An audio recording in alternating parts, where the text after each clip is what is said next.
After everything that happened, I've been thinking a lot. I still don't think a daughter from a single-parent family like yours is suitable to be my daughter-in-law. Your mother is right. Besides, your father is probably a loser too, right? Tell him to come here so we can talk about breaking off the engagement directly. On the day before the wedding, I was asked by my fiancé's parents to have a talk with them, and my fiancé and I agreed to it. And when my fiancé's parents spoke those words, I was left speechless. But then, right in front of them, I made a phone call to a certain person. "Your business partner wants to see you." My fiancé's parents were shocked due to the person who rushed to answer my call. I'm Brooklyn, a 26-year-old office worker. My mother passed away when I was young due to illness, and my father, who runs a company, raised me as a single father. When I was young, I used to feel lonely without my mother, and I would often take it out on my father. However, I now deeply appreciate and respect him for doing his best to raise me without letting me feel lonely, despite being busy all the time. After dating for a year and a half, Leo, my coworker at the company, proposed to me, and we decided to get married. Leo is also 26 years old like me, and he's a wonderful man who respects me both as a partner and a colleague. Although I lead a smooth and happy life, there is only one thing that worries me. It is my relationship with Leo's parents, who will become my in-laws, that worries me. Leo's family is from a so-called middle-class background, and his father is a relatively high-ranking executive at a fairly large company. His mother supports their household as a homemaker, and Leo graduated from a prestigious university and started working. Leo's parents are proud of him, but they don't seem to like the fact that I, Leo's fiancé, come from a single-parent family, and they express their disapproval of our marriage. Although Leo managed to convince them, and they eventually approved of our marriage, whenever we meet, they hide their disapproval from Leo. I thought Leo would marry a more wonderful woman. Of all people, a woman who grew up in a single-parent family. My mother-in-law made snide remarks, and I couldn't say anything back. I just felt more and more uncomfortable. When we went to Leo's parents' house to introduce ourselves, his parents also had reservations about our marriage. Isn't there a more suitable woman for you, Leo, out there? Women who grew up under their father's care probably don't have the skills to run a household and support you, don't you think? They said, opposing Leo's marriage to me. Having a single parent or father instead of a mother doesn't matter. Besides, both my parents are together, but they have a strained relationship. It's ridiculous how they only come together in times like this. Anyway, I love Brooklyn, and I truly respect Brooklyn's father. Please don't say such things again. After being rebuked by Leo, she began to snipe at me when he wasn't around. A few days after Leo had processed everything his parents said, his mother-in-law called me alone to their home using the excuse of wanting to improve our relationship. Leo said, "You don't have to respond to their summons, since they probably won't say anything good. I'll handle it." However, I wanted to feel genuinely happy about my marriage, and I thought that improving my relationship with my in-laws would help me do that, so I decided to respond to their summons. Their home is a 2-hour drive from where we live, but just as I arrived, my mother-in-law said to me via telephone, "I'm sorry, I'm not feeling well since this morning, so can we cancel today's plans?" I'm really sorry. I thought that it would have been better if she had let me know in advance, but I understood that it couldn't be helped if she was unwell. So I gave up and replied, "Please take care of yourself," before turning back. A few days later, I heard from my mother-in-law again. "I'm really sorry about the other day. I wanted to talk to you properly, but I was worried because I had a temperature of 98 degrees since the morning." When my mother-in-law mentioned her temperature to me, I couldn't help but think to myself, just because of that? "I see. Are you feeling better?" I asked back. "Thanks to you, I'm feeling fine. And by the way, when are you free next?" "Don't you usually call us?" "You didn't even contact us once to ask how I was doing. That's just like someone who grew up in a single-parent household." I was so surprised by my mother-in-law's response to my answer that I was left speechless. Does that even matter now? Besides, even though we traveled for hours on the day you specified, you didn't manage your health properly, and now you're even complaining. I don't think that's how decent people behave." When I responded to my mother-in-law's words like that, she seemed to be taken aback by my retort and was left speechless on the other end of the phone. However, she quickly regained her composure and continued speaking in a stern tone. "I'm the mother of your husband-to-be, Brooklyn, remember? What kind of disrespect is that towards such a respectable person? Really, without a mother, you grew up to be such a rude person." "Okay, then, I'll make sure to tell Leo about this conversation." I was flabbergasted, but I realized it was pointless to continue talking to her, so I unilaterally ended the phone call. Afterwards, my mother-in-law used a chat tool that she had probably registered my number with without my consent to send me long messages criticizing me. She even shared all of those messages with Leo. "Your mother seems to be unhappy that I won't be a homemaker even after we get married. She says that as someone who grew up in a single-parent household, I don't know how to support a warm family as a wife and mother." I showed Leo a screenshot of a message from my mother-in-law and explained her words to him. "She seems to have the impression that my family is poor and is worried that I'm marrying you for your family's inheritance." After listening to me and checking the message from my mother-in-law, Leo sighed heavily, bowed his head to me, and said, "From the beginning, she was the type of person who enjoyed finding faults in others and looking down on them, but I never thought she would say something like this to you, Brooklyn. I'm truly sorry for causing you any discomfort." And after the wedding, he even said that he would insulate himself from his in-laws after that. Let's hold off on cutting ties completely. I think we should at least make sure we do our weddings and funerals right. I made the suggestion to try to maintain a reasonable relationship with my in-laws while keeping our interactions to a minimum. Leo had always looked down on parents and detested the fact that they both had affairs with other people outside their marriage without even bothering to keep it a secret within their family. This was the reason why he started to want to cut ties with them, and my attitude towards them only reinforced his decision. Leo wanted a complete breakup from them, so he was not happy with my proposal, but I managed to convince him. Leo reluctantly agreed and made a call to his parents. "I heard about the messages you sent Brooklyn, and even before that, about how you called Brooklyn after she had traveled 2 hours to get there only to cancel on her and turn her away." Leo expressed his desire to cut ties with family members who would treat his future wife in such a despicable manner. I couldn't stop Leo from cutting ties with them completely, but I suggested that we at least properly handle the important events like weddings and funerals. I left it up to them to decide whether they wanted to attend the wedding or not, but I also made it clear that if they were going to try to ruin the wedding, my efforts to persuade him would be in vain. My mother-in-law begged Leo and responded, "I think there's been some misunderstanding, and I'd like to discuss it." "I'll be damned if I'm going to have to cancel again because of a fever that's not even 100 degrees. If you want to talk, you're the one who has to come up here this time." He made it very clear to her and hung up. After the call ended, Leo apologized to me multiple times, and depending on the future behavior of my in-laws, I even thought that cutting ties might be an option. Luckily, my father was busy with work, and we haven't had the chance to introduce our families or exchange contact information yet, so I explained the situation to him beforehand to avoid any unnecessary contact from my in-laws. My father said, "It's up to you and Leo to decide, so I don't intend to say anything, but cutting ties with your parents could lead to regrets later in life. I think it's a bit too early to make such a decision, so you should talk it over carefully together from now on." After becoming a single father, my father felt sorry for me and always respected my opinion, regardless of the situation. However, when it came to my marriage, he scrutinized Leo quite a bit, and we had many discussions about it. As a result, my father liked Leo and took the stance that he would respect and not interfere with anything if that was our choice.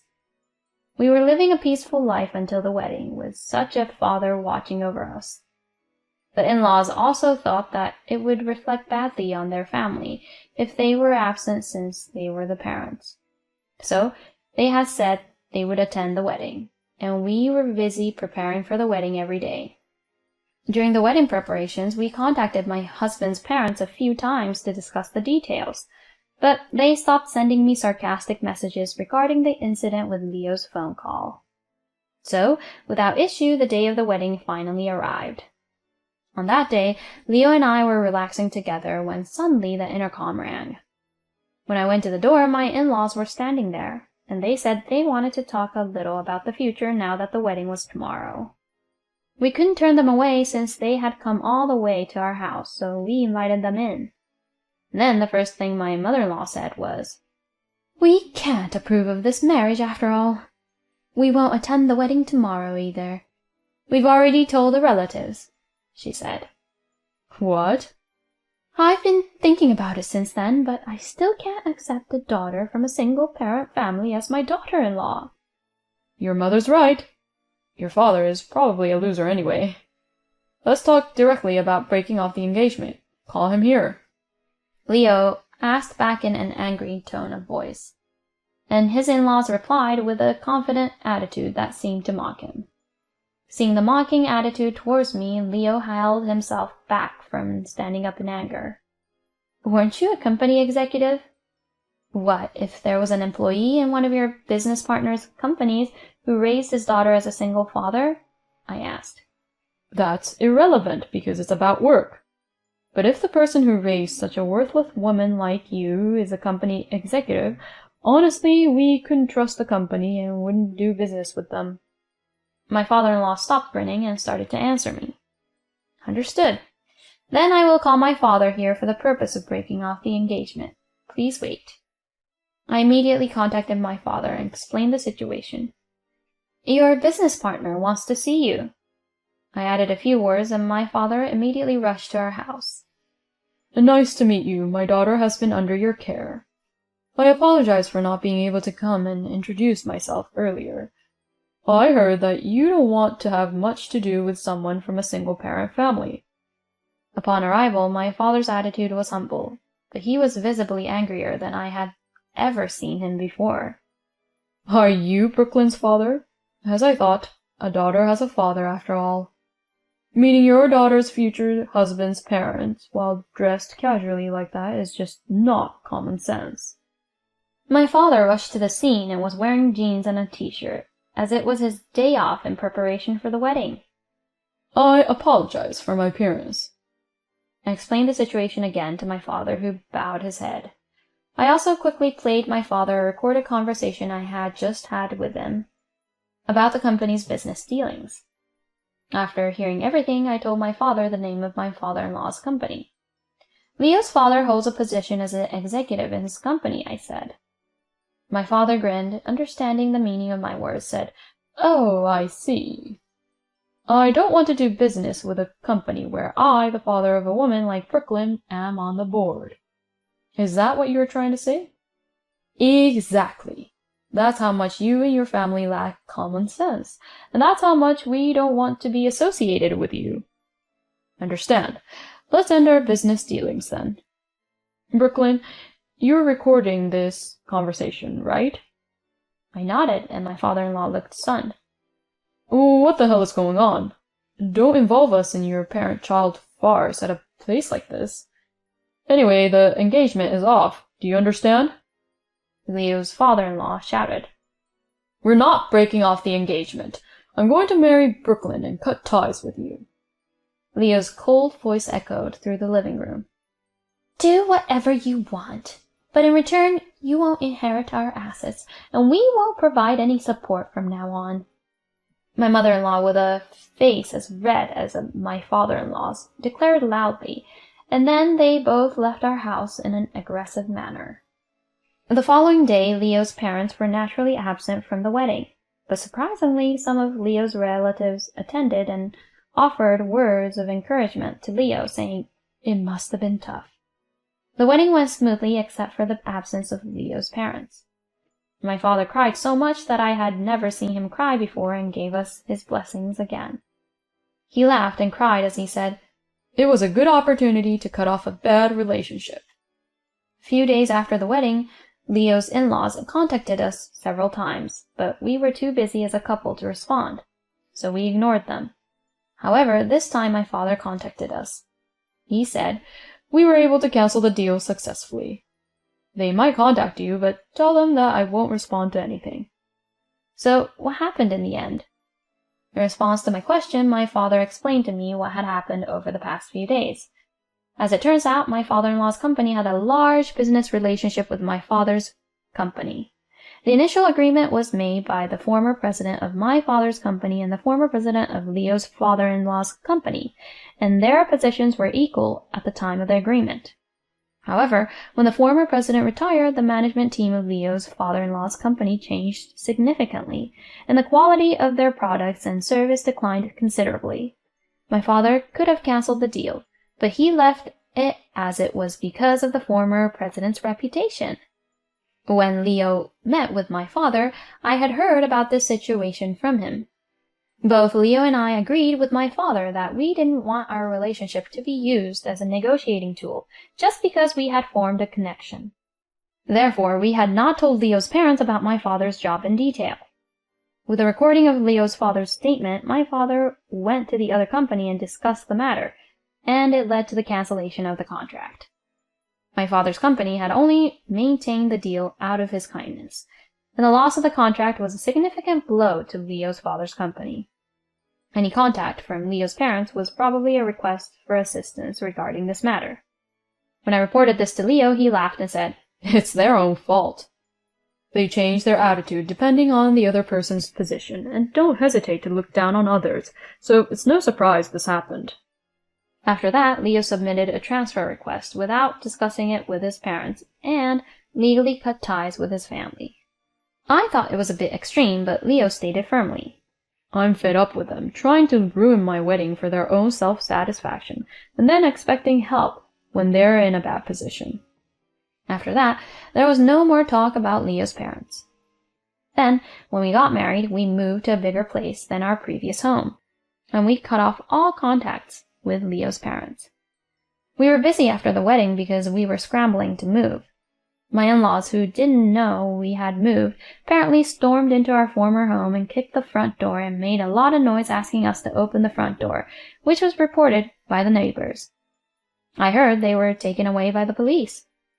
Here's what my father told me. My father-in-law was held responsible for the deal being cancelled after that, and then he tried to make up for it. Apparently, he imposed an unreasonable quota on his subordinates and became furious when they could not achieve it. Several of his subordinates reported this as power harassment to the company, and as a result, he was ordered to transfer to a poorly performing branch in a regional area and received a significant reduction in salary. It seems that they probably won't come back here and have sold their family home, moving with Leo's mother to another region. And my father-in-law's company reported this response to my father and approached him to see if they could somehow do business again. Although the terms were different from last time, they ended up striking a new deal. I heard that Leo was contacted through his brother-in-law with a request for assistance. "I'm already a stranger, so I don't know." The relationship between the in-laws is apparently at its worst because of this, with both sides blaming each other for the company's dealings and Leo's split. Leo's parents, who had relationships outside of their marriage, broke up with their partners due to the move. They abuse each other on a daily basis, and they contact Leo's brother and complain about each other. Upon hearing about this, Leo tilted his head and said, "Why are they still together? They should just get divorced. I understand why my mom is with my dad because she has never worked before, but..." However, now that we have cut ties, it is something that does not concern us anymore, so this conversation was quickly forgotten between us. Now, Leo and I are spending peaceful days together. My father has retired from running a business and enjoys a free and slow life, and sometimes when he goes away or travels, he buys souvenirs for us and shows us how well he's doing. I'm trying my best every day to give back as much as I can to my father, who raised me so well with his own hands and still warmly watches over me. I want to live a happy life with Leo.